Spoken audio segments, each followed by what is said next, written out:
that they're told to get rid of all their documents. Big old pile of passports and licenses. They're from all over. Most of them are actually right there from Mexico, not Haiti. So even if every single one of them work, there's a process to get this country. It's been that process forever. And I'm all for legal immigration. And neither one of us would be here if it fine. wasn't for legalized immigration. And I don't have an issue with that at all. Or about making that better and easier. But I would be pissed if I have gone through that process, which is not a short process, and done what I needed to do to become an American citizen, and these other people are just given a free pass, and a magic wand is waved over, and they're like, oh, you're an American citizen now. I'd be pissed about that. That's no different than those that have paid for their college and no longer have student debt. Absolutely. And now they want to forgive current student debt. Absolutely. Well, you just want to write checks to everybody that's already paid? No? Well, No, just this group gets, no. yeah, so getting back to the staffing, I really just gonna fuck that whole thing up. That's all right. That's You're it. like, I've fuck it up, edited it's live. You don't even have to edit it out. It's just talking. Well, you know? getting back to the staffing, what I think you're gonna find is the numbers are not going to increase. People are not going to go back to work. Now, all these people that are coming in, I think you're gonna find them end up replacing the people that don't want to come back to work. And I'll give you an example. Jimmy Carter, he said he was the worst economic disaster was under Jimmy Carter because he allowed all these people to come into our country. But there's something else that's really, that I don't know if people looked into, is a lot of them were migrants from Mexico that did the jobs that you and I didn't want to do. But they didn't want them coming in. They didn't want to get work visas back then. Are you going to go out and pick tomatoes? Are you going to go out and trim trees? No, you're not. But you didn't want them to do it. But they did it through a legal work visa. There's not even that. It's just come in. So where does their money go? The money they make, where does it go? In their pockets. There's no track for tax. Who pays for them? Right. Our generation and below us is the one that's going to end up paying for it. They want to do another. I don't know whether they'll ever get paid for it, but they can't. that's another. You know, money is a fictitious thing anyway. That's something else that people really need to understand when it comes to this. Money is fictitious when it comes to the government. It's a good way to control someone. Exactly. They only print more. And by the way, when their credit card's maxed out, just raise the debt ceiling.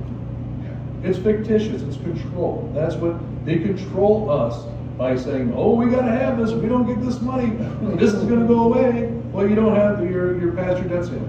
We'll raise the debt ceiling. So now if your employees, what about masks?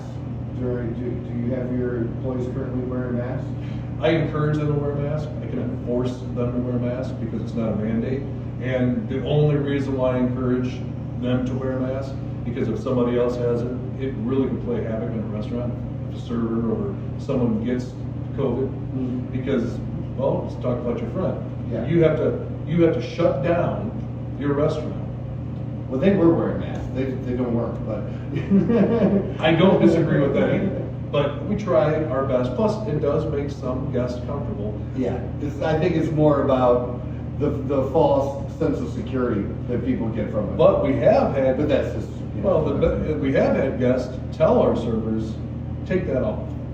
They don't want to talk to someone with a mask. Well, you So can't understand them sometimes. That's what they say. It's well. But we try to do our best to accommodate everyone, and it can't happen. Right. It just Never can't. gonna happen. And you want to talk about? We talked earlier about pricing. Restaurants are slowly increasing. Some of them rapidly increasing their menu price. That has nothing to do with the business trying to just make more money. It's the cost of goods have gone up so much. You can't eat that. Oh, no, our lines are thin to begin with. But, Right. oh, something that, well, ribs. They're almost $7 a pound more than they were last year. I mean, that's our number one driving is $7 a pound. And how much was it last year? 280-ish. So it's gone up over 100%. Oh yeah. But you haven't increased your price on your menu by 100%. No, we increased. You ready for this? We increased our ribs. I think it was by $3, and we had people complain to us because of it. And you guys don't understand. You're darn near getting these We had to raise our prices. There was a point where we figured out we were losing money to sell. I mean, you can't do that. Not for very long and pay your house bill. And corporate companies are actually smart, and I'm going to put BW3s on the spot on this one now, because they keep running out of wings. You keep hearing about them running out of wings. Dude, they're running out of fucking ranch dressing. For you know why they're not? Here's how this wing thing works. We've been there. Right now, you're spending around $4 to $4.50 a pound for wings. Is what we have to pay for. Now, they're calculating the losses they're taking by selling them wings to you, and what loss they're willing to take versus alcohol sales for BW3s. Okay, we're willing to take a 300-pound loss on wings for an increase in beer sales. So what they did, if people didn't pay attention, they raised the price of the beer a little bit. So they will run out of wings and then try to get you to buy something else and sit there and drink and watch TV. So they're taking that calculated loss, but they're corporate. They have the money. When we stopped in last weekend after we went on a bike ride, we stopped in. You could only get deep fried food. You couldn't even get a salad. Were they out of buns? Well, they didn't have cooks. So they couldn't. We were lucky enough to be able to get grilled tenders. But yeah, there's a whole bunch of shit you just couldn't even get. And for the grilled tenders, my wife couldn't, like, literally, and this wasn't the first time this has happened, she couldn't get ranch dressing, you know, because they ran out. I don't understand that kind of stuff. I don't know. Kroger's is not open, you know, you just go, Have you paid attention to the shelves? When you walk into a oh, Kroger, it's unbelievable. They're all half empty, all the time. And I'm like, this can't go on. How much longer can this just go on where we just don't have product, whatever it is, cars, homes, food, it doesn't, like, how long can this really go? Remember when this first started and the shelves started to go a little bare, or even bare, and people panicked? Oh yeah. You notice nobody panics now, right? When they see it, oh, well, you know, it's just what's going on. It's called social conditioning. They're conditioning you for rationing. That's really what that is. Because when you go down the shelf, and here's something that really blew my mind. The healthy foods, and it was actually at the green section, the fresh section, the broccoli, the lettuce, tomatoes, wiped out. It's like, wow, there's nothing here. So then I'm leaving and I was shopping for my home. And then when I left that section, because that's when you get stuff to make salads and stuff at home, I can turn up an aisle which has like your cookies and your chips, full.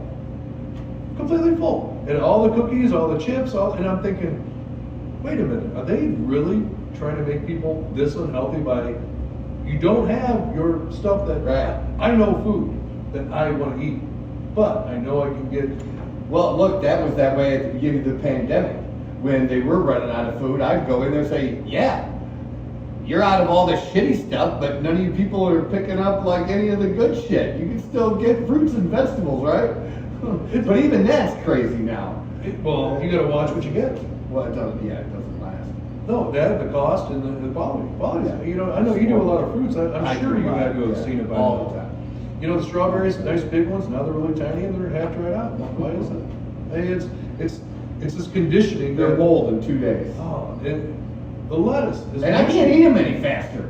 You know what I mean? I eat them pretty fast. Yeah, I watch you. I see it. You and your damn smoothies every damn day. You know what? So. That goes back to, you know, that the one conversation that's not being had, and that, so Donald Trump Jr., I don't know if you saw this or not, I don't know the chick's name on The View, but some chick on The View who's a host, and there were 2 of them that tested positive for COVID. Kamala Harris was supposed to be on for an interview. Right before that, they removed these 2 because they tested positive for COVID. They later tested negative, but Donald Trump Jr. made a mean tweet about the one woman who was removed, and about her being overweight. And he basically just said, you know, made a comment about her being overweight, but he didn't say it in a mean way, like, look, you're just a fat ass. He didn't call her a fat ass.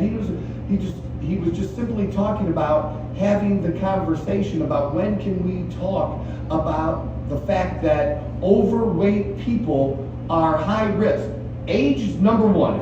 If you're over 70, over 80, you're right up there. Right after that is obesity and diabetes, which go together, but those are your top 3. When can we have that? And we're almost 2 years into this, right? Because I believe it started in November. Originally of 2019, not December, really November. But, so, we're very close to being at that 2-year mark. And we're still not allowed to talk. And everybody, you get slammed for being a fat shamer if you bring it up. But no, like, I'm sorry. Like, I don't, it's my business to help people be healthier and lose fat. And so I want people to be able, why would I want to shame or beat up somebody that would be a potential client? But I want to have that conversation about, that's the number one thing we can do to beat this. It's not the mask. It's not the vaccine. The number one thing we can do is get healthier, because we're not a healthy country. But Troy, if you go to your doctor, yes, and you're 40 pounds over your weight target, and your doctor says to you, you're obese, is that doctor being... Well, it depends. If the doctor's using BMI, the doctor is a fucking moron, okay? Because I'm right now at 17% body fat, and according to BMI, I'm overweight and I'm just under obese. So that term actually exists. What? Obese. Yeah. And it's not a negative word. I'm getting back what you're saying. But it's how you use it. I think it's how you use it. You could probably use it in a way where it would be, but no, that's not what we're doing. But you're not allowed to use it at all. That's my point. You'll hurt someone's feelings. Yeah, which is just total... It's bullshit. It's total bullshit. That's bullshit. We just got to call it like it is. You have to eat different. The country has to eat different. It's processed foods, okay?